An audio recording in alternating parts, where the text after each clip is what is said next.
السلام علیکم ورحمۃ اللہ وبرکاتہ۔ اعوذ باللہ من الشیطان الرجیم، بسم اللہ الرحمن الرحیم۔ ولا تنابزوا بالالقاب بئس الاسم الفسوق بعد الایمان،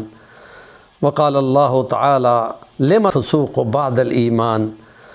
وقال اللہ تعالی لم تحرم ما احل اللہ لک تبتغی مرضات ازواجک۔ صدق اللہ العظیم۔ سیرت نبی صلی اللہ علیہ وسلم کے مختلف عنوانوں کو ہم اپنے دوستوں، عزیزوں، اپنے سامعین، ناظرین کے گوش گزار کر رہے ہیں کہ سیرت نبوی معیار ہے، سٹینڈرڈ ہے خدا کا، اور خدا تعالیٰ کی پسند آپ کے پیغمبر، آخری پیغمبر کے اندر خدا نے اتار دی ہے، اور جو رسول کی اطاعت کرے گا، کہا گیا کہ اس نے اللہ کی اطاعت کر لی۔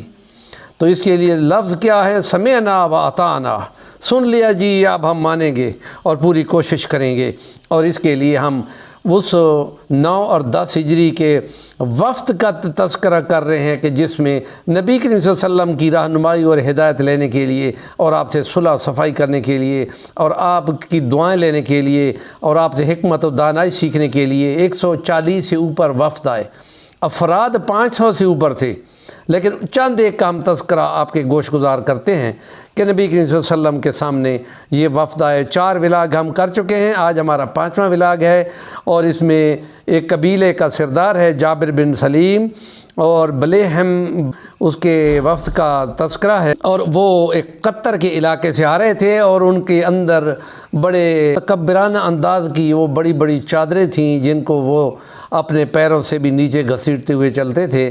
تو نبی کریم صلی اللہ علیہ وسلم کا حکمت و دانائی کا انداز یہ تھا کہ جس بات کی رہنمائی کرنی تھی اس کا تذکرہ بالکل بعد میں کرتے، باقی اور باتوں کو لے کر حکمت و دانائی سے ان کے دلوں پہ مرہم لگاتے، ان کو ٹھیک کرتے۔ اور اس وفد نے جب یہ کہا کہ ہم اسلام قبول کرتے ہیں تو آپ نے اس کو تعلیمات دی، اور پھر انہوں نے کہا ہم کو نصیحت فرمائیں، تو نبی کریم صلی اللہ علیہ وسلم نے ان کو بہترین انداز میں، نفسیات کے انداز میں ان کو یہ نصیحت فرمائی کہ کسی کو گالی نہ دو، کہ بڑا آدمی اپنے کو سمجھ کر کسی کو چھوٹے کو تکبر کے انداز میں گالی دے دیا کرتا ہے، تو اس لیے لفظ بولے ہیں کہ کسی کو گالی نہیں دینی،